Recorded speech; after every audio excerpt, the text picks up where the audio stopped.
Okay, this is the lecture for Ancient and Medieval History for Wednesday, the 21st of April, 2021. Yesterday in the film, you should have your notes out.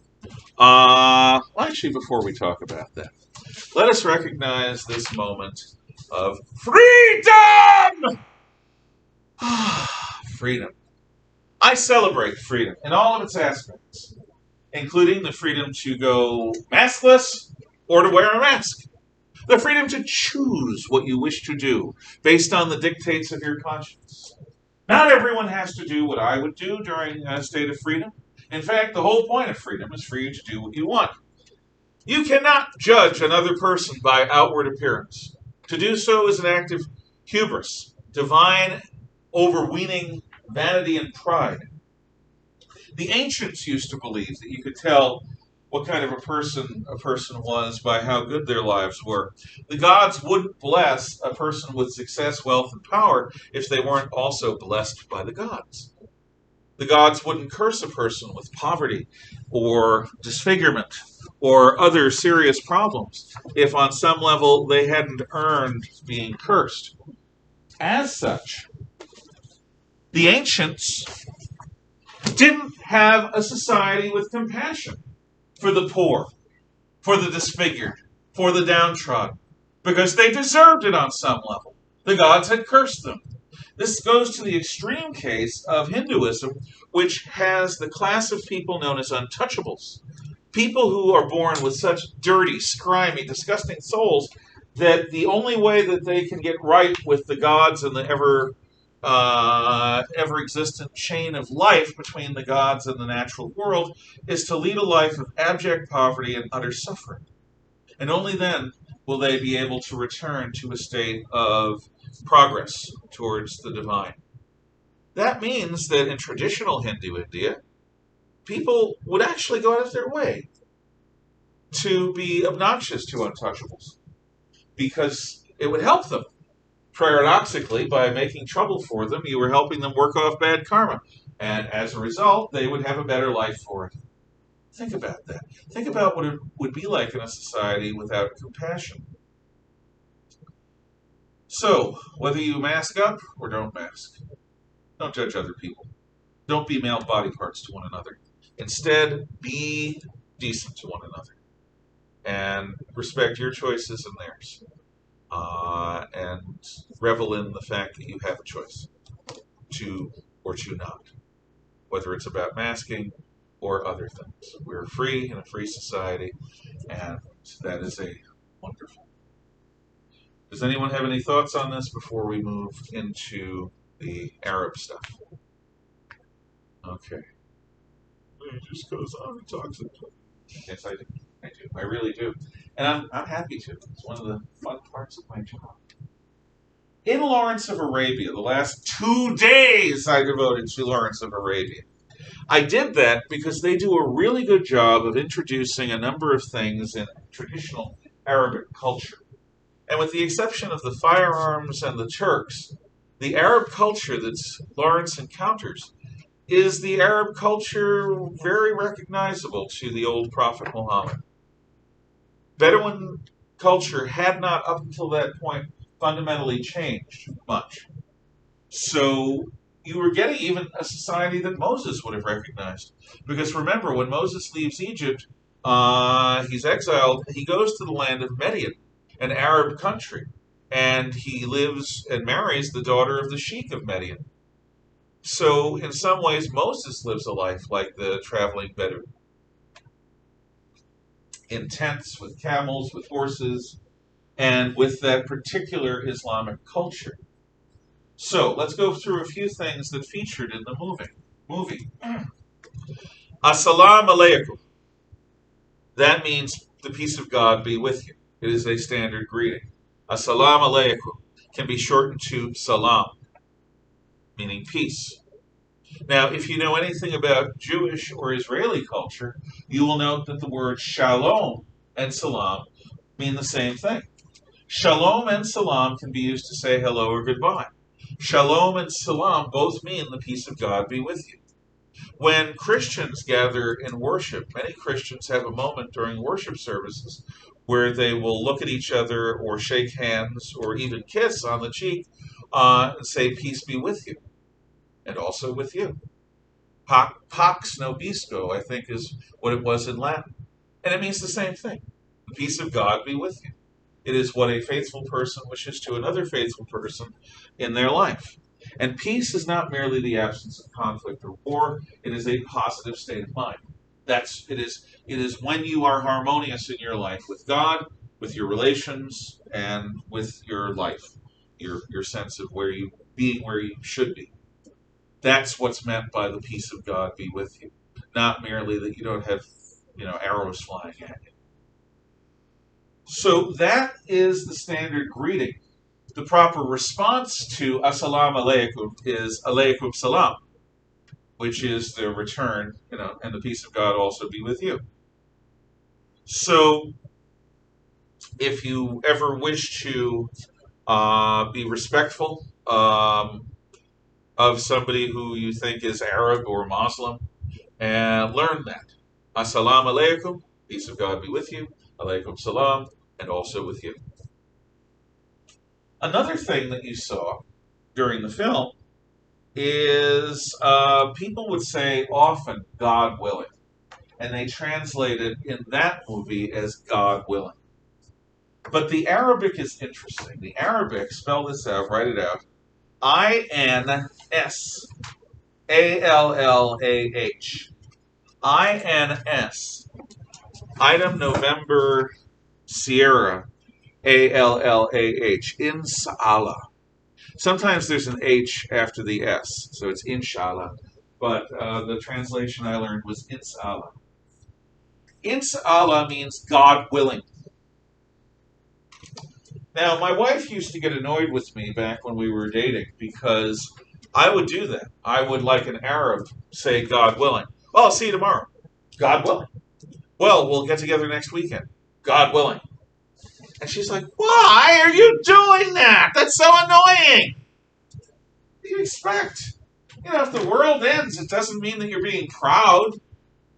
And I said, well, no, it's just, I thought about it, and I decided at that moment in my life that I didn't want to make commitments I couldn't promise to. So I say, yes, God willing, I'd love to see you tomorrow. I'd love to see you next weekend. And since we married one another, I'd love to see you for the rest of your life, or my life. And we meant it. We're still together, thank God. Insallah, God willing.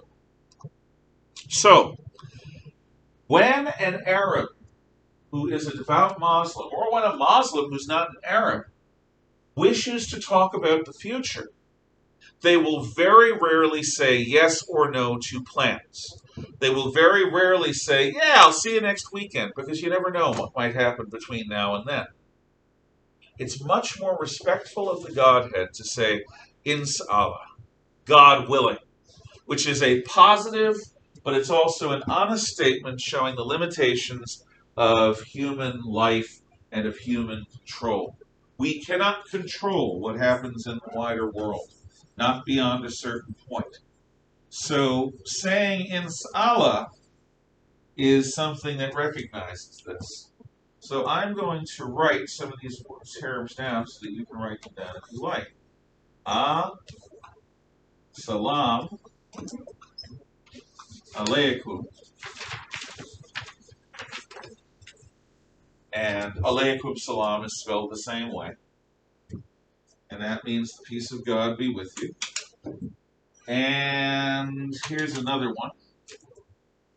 Insallah.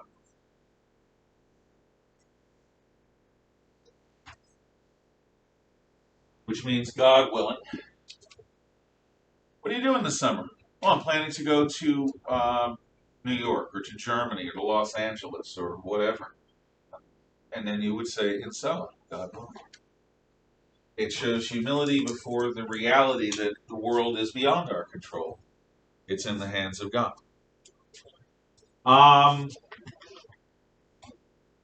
third thing, let's see if I reference it later. A third thing has to do with art.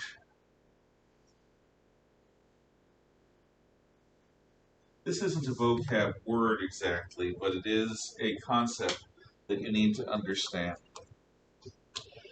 Arabs, Islamic Arabs in particular, are absolutely iconoclastic. Now, I guess iconoclasty is what I could write up here, and it would probably be a good idea. So, iconoclasty is spelled Iconoclast.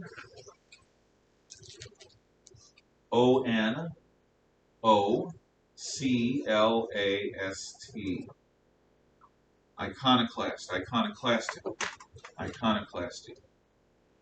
It comes from two Greek words. It means to shatter the image, to break the statue. An icon is any kind of realistic image. Clast, bash, shatter, break.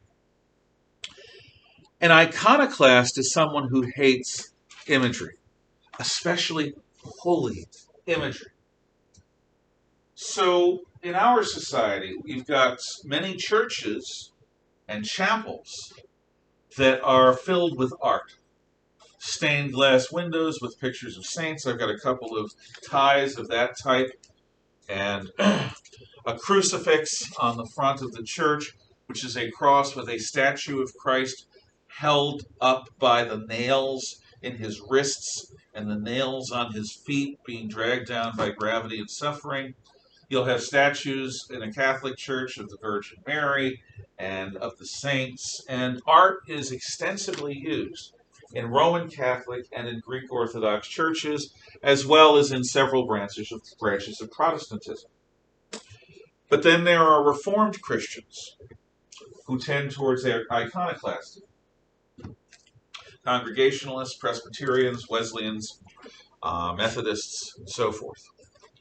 And being a Reformed Christian, I can tell you, the old New England church meeting house is what their churches tend to be like.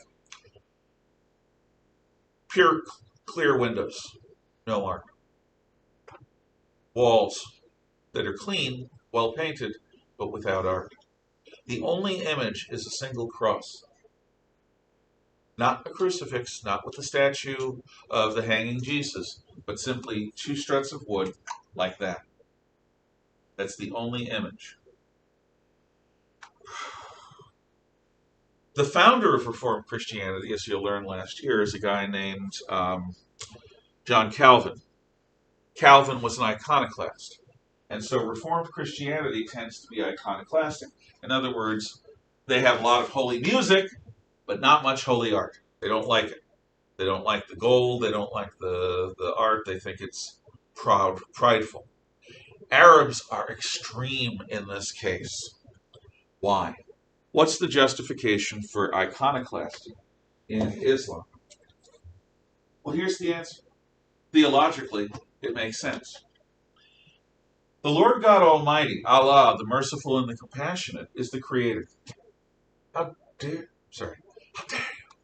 My Greta Thunberg of the period, I hope the only one. God creates. He creates grasses, he creates trees, he creates the deserts, he creates the birds and the bees and us. Who are we to imitate God in that way? By creating a little creation, a painting, a sculpture, a work of art that is realistic, especially a portrait.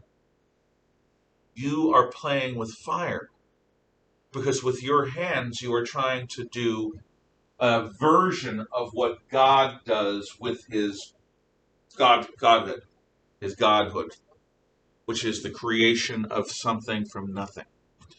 People are not supposed to do that, at least in terms of art. Now, some Muslim societies are not like this. The Turks, for example, who are not Arabs, have pictures of the Islamic saints, except Mohammed. In a moment. Mohammed is never pictured. So if you have a Turkish sort of lineage, what do they call those things? Genealogy. If you have a Turkish genealogy of the Prophet Muhammad and his bloodline, he will always be shown with his face covered. To show the face of the Prophet Muhammad, the face of the man who is specially spoken to and gifted by God, is considered by most Muslims, Sunni and Shiite, to be deeply blasphemous. Yes? That's what I'm going to ask you. Yeah. Okay, here's an interesting point of the contact of cultures in the modern world. After World War II, when France gave up a lot of its colonies, they offered many people in those colonies the opportunity to come to France and to live in France because France had claimed Algeria, for example, and other places like that. The British do a similar thing. And in both cases, they get waves of immigrants from the Islamic world in the 1950s and 60s. But France, and to a lesser extent Britain, is not the United States. There is no Statue of Liberty. Send us your poor, you're tired, you're hungry, you're huddled masses yearning to breathe free. We in the United States have a tradition known as the melting pot. It doesn't matter where you're from. Your children are going to learn English at American public schools. They're going to grow up American. You can speak your old country language at home. You can serve your old country dishes. You can be proud of your old country ways. But you didn't choose to come to the United States to live like you did back in the old country. You're in America now. The melting pot is from many one, e pluribus unum. So wherever your ancestors are from in the world, whatever religion they followed, in America, we all speak English together. We follow the laws. We are loyal to the flag and the Constitution that the flag represents. And we are all Americans together, irrespective of race, religion, any of that other stuff. That's part of the American dream. And it's one of the things that allows us to take some of the most talented people from everywhere on earth. Do we always live up to this ideal? No. But we try. We have a national tradition of bringing immigrants in. Public schools were established to make sure that immigrant children learned how to think like Americans. And history class was a big part of that.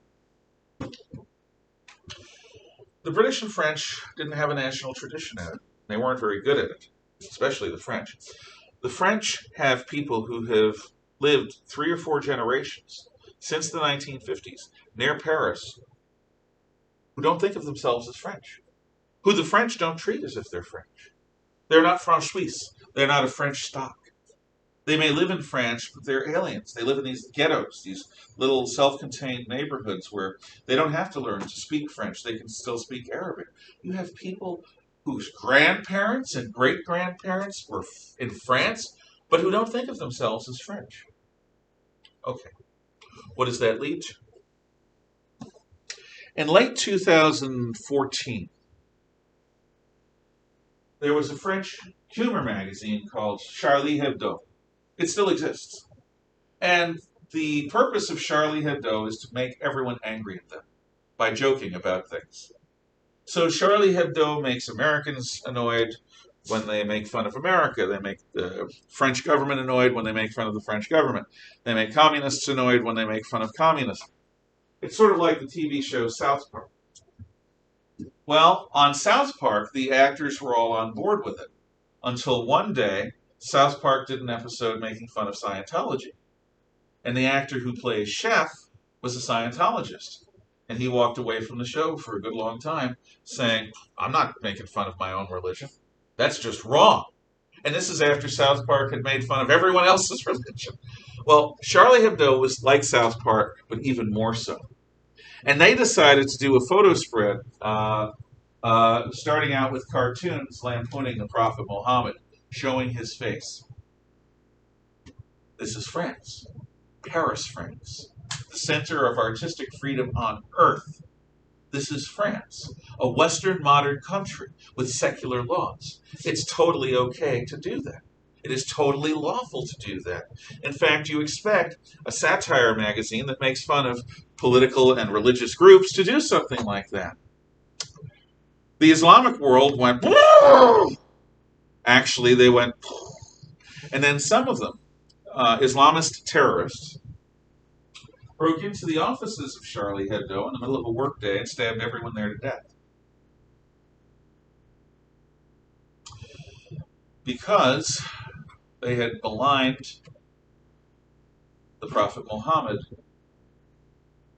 not so much because the art was insulting, but by making art depicting his face at all. Now that would make sense in an Islamic country in the Middle Ages. That did not make sense in a modern country like France. And there were people who said, well, they shouldn't have done it. No, you're missing the point. The point of free speech is not to protect the rights of people who say things that everyone go, oh yeah, puppies and kittens are cute. The point of free speech is to protect the rights of people who say things that are obnoxious, who say things that are crazy, who say things that may seem evil and may be evil. If somebody like a communist or a Nazi, a Ku Klux Klansman, or an Islamist is allowed to say whatever they want, then our society or French society has free speech. Because if those nut jobs can say it, those revolutionaries, those people who advocate violent change can do that, so can we. If a Nazi or a Klansman or a communist can say what they think, not do what they want, but can speak about it, if people can make fun of anyone, then we have free speech.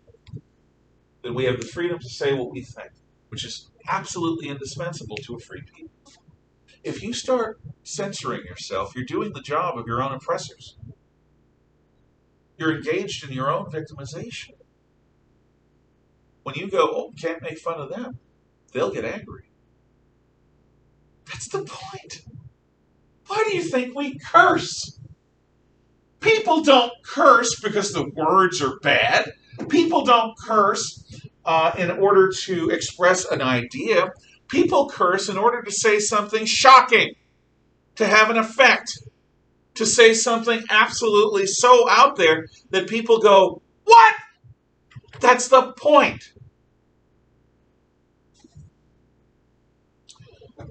If you allow people to kill because you did something they didn't like, you're harming free speech. You do not have a right to be shielded from uncomfortable ideas. No one does. You have a right to speak forbidden thoughts, as long as you don't try to act on them. You can talk about almost anything. You can't shout fire in a crowded theater. But one of the challenges of where Islam meets the modern world is when you have Muslims from the old country, or who still are in the mentality of the old country, which has Sharia law, where drawing the Prophet Muhammad is against the law, where you'll get your hand chopped off or maybe your head chopped off for that. And going to a modern secular society with political toleration, that's a big change. What do you do with that change? Do you accept that you're now in a new world, or do you keep acting like you're still in the old country? And because the French nation hasn't assimilated these people into a melting pot where their children, yeah, they're proud of their Arab heritage, they're proud of their Muslim religion, but they're modern French Arabs. Because the French haven't been able to do that, it's a bad situation. It's a difficult situation. There's a fundamental incompatibility. And the answer is not to be quiet lest you offend the violent people, because then you're rewarding violence. You know, if that's the case, why shouldn't fundamentalist Christians become violent in order to have Christianity and Christ not be lampooned? What the actor who played Chef didn't really understand at first, anyway, was if you are engaged in satire for the sake of political expression, everyone's fair game, even your own cherished beliefs. And if you can't handle someone saying silly things about what you hold dear, you don't believe in free speech. Or you're at least acting in a way that questions your commitment to it, or your understanding of it. Free speech is a modern Western value. It's not a value of Islam. Certainly not a traditional Islam. Anyway, this all comes back to iconoclast. Arabs make art. Islamic Arabs make art. They make beautiful, beautiful art. Yes? I just had a quick question. Sure. Sure. So, like, what about those sort of, like, things that, like, at the beginning of something where it has, like, the warning that, like, this, like, the following thing is, like has, like, some sort of, like, a view that's, like, not okay? Yeah, a warning like label. like what they do on Disney Plus. So Well, like what I do in my class on the door of my classroom, or right next to the door. like what about those? The point is, living in a society like France or the United States, one should assume that that warning is always the case. When adults deal with adult matters, it's not for children, and adults are going to behave and speak like adults. That's the way of things. And most people in free societies understand this. That's why you don't necessarily want to bring children of a certain age to a political rally, because sometimes people are real jerks. They say horrible things to one another. Maybe you, with your children right there, will lose perspective for a moment and start acting in a way in front of your children you never want to behave like in front of your children because somebody provokes you. So life has a warning label in a free society. The very idea of a warning label in an adult political setting like that smacks of shame. You know, that you should be ashamed of speaking the truth. There's a reason why I speak the way I do. Because I want to let everyone know I'm not going to even compromise with the idea of political correctness. I think the idea of political correctness is wrong. You should not have any right to limit my free speech as long as my free speech is lawful. And I shouldn't have any right to limit your free speech so long as your free speech is lawful. Here in a classroom, we have certain rules particular to the classroom, but in general terms, my beliefs, whether they offend you or not, are none of your business. Your beliefs, whether they offend me or not, are none of our business. That's the basic agreement that we have with our Constitution. It's freedom of conscience, freedom of speech, expression of religion, of assembly, all of those things. And yeah, we limit them. You're not allowed to shout fire in a crowded movie theater. You're not allowed to say lies about private citizens. You're not allowed to do harm with them, like that horrible case a few years ago where a girlfriend on Facebook who is going out with this guy who is such a sad sack that she convinces him that to prove his love for her, he has to kill himself. And he did. That's not protected speech. That girl is guilty of murder, of premeditated murder. And I don't know whether she was convicted and sent away for it. I didn't follow the case that far. Maybe I should. So free speech has reasonable limits, but in any event, I strayed because I wanted to make the case of how important art can be in expression. Were there other hands up that I missed? Okay. Arab art is geometrical. It's abstract. Arab art, I'll turn up. Seems like it's getting colder and colder. Arab art does not depict realistic settings. It depicts geometrical ideas, like fractal. Mr. Gabrielson used to have fractal ties. I believe that people on the math team used to be able to buy fractal ties. Some of you might have a fractal tie from last year or before. I don't know. A fractal is a concept, mathematical concept, an abstract concept, and that would be fine. But all Arab art has an intentional flaw in it. If you have an Arab rug or a rug from Central Asia, there is always an intentional, purposeful mistake. The mistake isn't usually big enough to destroy the design, but the mistake is there for one reason. And any of you guess what the reason is. Why would the mistake be there? So not to say this is perfect, this is not something that I'm trying to say I'm perfect and I can do anything I want. And it shows you that I can still make mistakes, even in my art, and I'm still put it up there with the mistake in it. And if someone brings it up to me, I would say it's there because I'm not. Indeed. I couldn't have said it better. I hope you heard her. She said it very well. I will repeat just a short version of it. It is an overt statement. Only God is perfect. I'm not trying to produce anything that has perfection because I'm a flawed human being. I include the flawed as a statement of my own honest humility. Very well said. I'm glad you know that. So, the concept of creativity and of perfection is very, very, very important. Finally, as they were leaving Wadi Rum, the army, the unified Hawatat Hadith army, passed by a group of women who were doing an ululating cry. The ululating cry is something I can't really reproduce because I'm not an Arab woman, learned to do it from girlhood. But it is something akin to, but it's better than that. Oh, it's so much better than that. And sometimes the warriors do that too. You saw during the attack on Aqaba, some of the Arab warriors were doing the, and they were guys, and they were with weapons, and they were about to do some killing. Why do they do that? Well, first of all, it's the same reason that rebels in the American Civil War did a rebel yell. Yeah! I mean, it's just this high-pitched, keening, scary thing. Why? Because it sounds creepy, weird, scary. That's why. One thing, it's designed to make your enemies afraid. What is that? What's coming at me out of the dark? What's coming at me out of the desert? It seems like screaming demons. So part of it is that. And part of it is the women encouraging the men to be victorious in war. One of my favorite scenes from the movie version of the Odyssey, which we saw in here earlier in the year, was Odysseus' mother smearing his face with blood just before he left for Troy. Turn Troy to dust. Come home with the trophies of your enemies.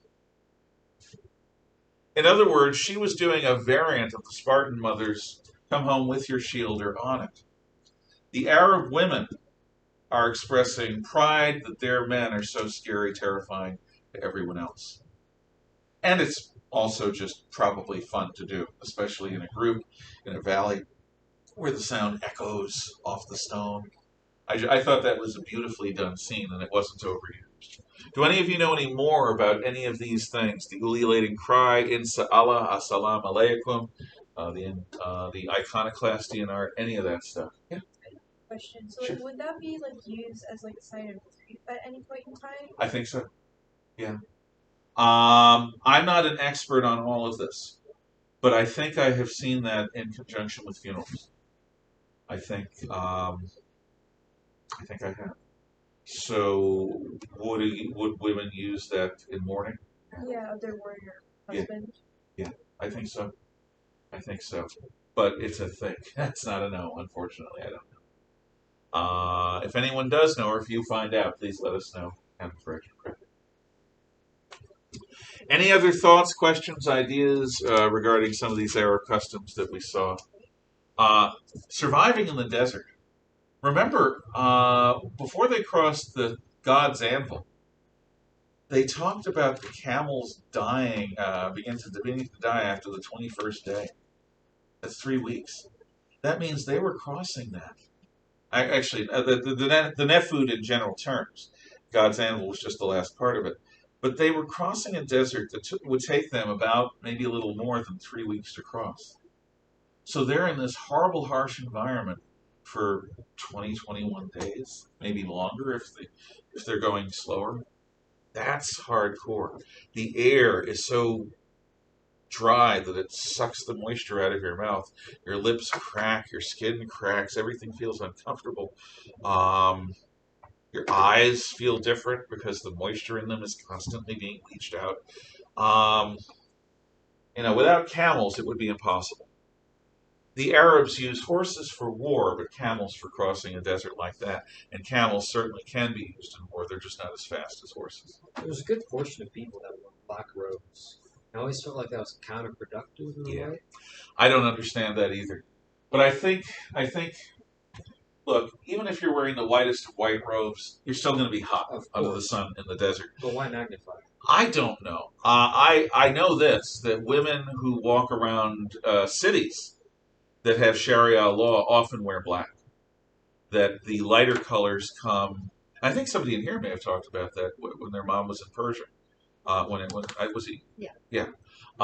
a more colorful burqa or hijab could be worn farther into the country, but in big cities like Tehran, they wore black. I know that in Saudi Arabia they wear black, and I don't understand why, except to say this: it's not pride. Today, our fashion says that black is slimming and black is fashionable. A while back in 2013, when I was applying for teaching jobs, I went to a teaching job cattle call. This was a school district that hired 1 day a year, and so they were hiring for like 50 teaching jobs, and there were hundreds of people that showed up. And I was one of only 3 or 4 people that showed up wearing something other than black. All of them. All of these young people fresh out of college. I wasn't. I was looking for a new teaching job.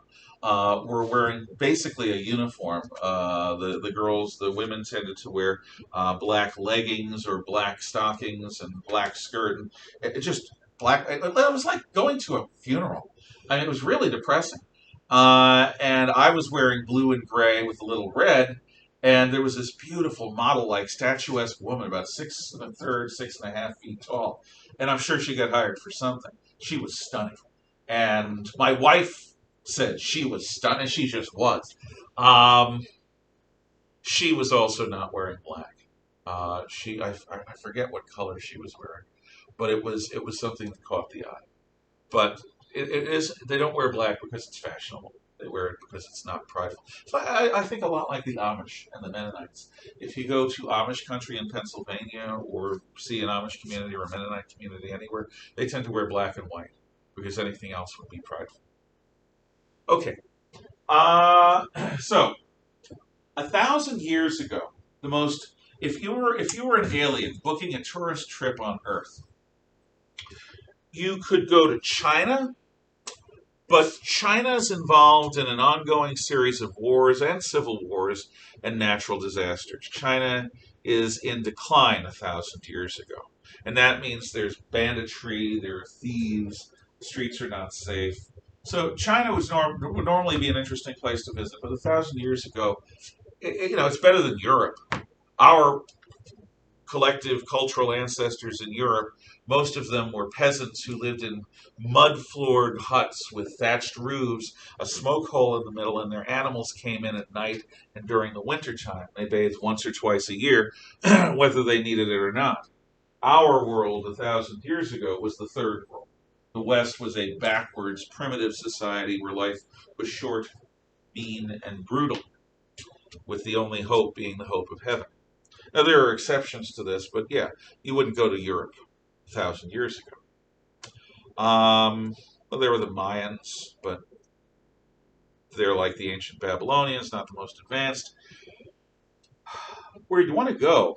India, well, India is divided, fractious. I suppose you could go to China or India. But if you really had a choice, you'd go to the Islamic Middle East. Because in Islamic cities, there are streetlights, there are police forces, there are fountains, there are universities, there are libraries, there's law and order, people are clean, they eat tasty food with spices, they wear silk from China, they have the benefit of being in the center of the world trading network, so they get products from all over. It's a society that is wealthy, that's prosperous, that is tolerant of ideas. 1,000 years ago, the Islamic world was at a zenith, which means the high point of something, because they were intellectually curious and tolerant. What they had done is built upon the ancient Greek and Roman knowledge.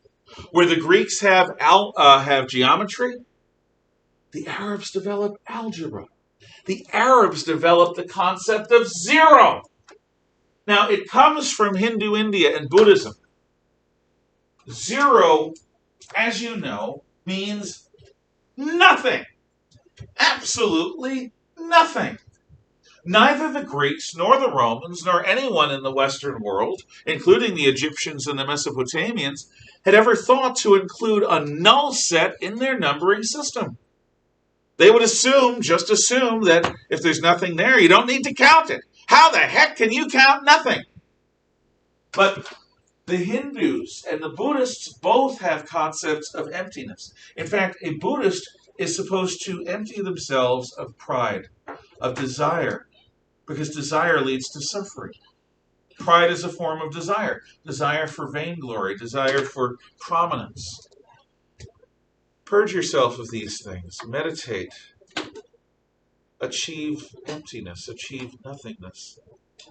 And only by annihilating yourself in prayerful meditation can your soul become free of this trap that is the world. world is a trap to Buddhists.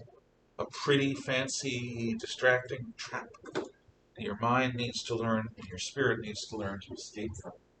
So that when you die, the spirit will leave your body without too much trouble, without too much trauma. So that concept comes into the Arab Middle East. And what they do with it is they develop a system of numbers that we use. You will recall your last time in math class, you're not using Roman numerals, are ye? No, you are using Hindu-Arabic numbers. Hindu-Arabic numbers are the numbers that, I use Roman numerals in my thing. Hindu-Arabic, 3, 4, 5, 6, and so forth. It comes from the Arabic system of writing. The Arabs also give us script, which is something that everyone used to know how to do. Write in cursive. I don't know if your elementary school teachers thought, oh, we have keyboards now, we don't need cursive. Sooner or later, the power's not going to work for a while. And having the ability to write in cursive and read in cursive and sign your name in cursive, these are all useful skills.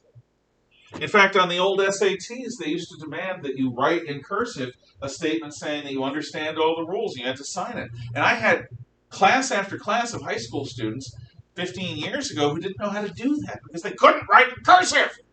Because their elementary, no, we don't need cursive anymore, it's outdated. No, it's not. Cursive comes from Arabic. You don't have to lift your pen between letters.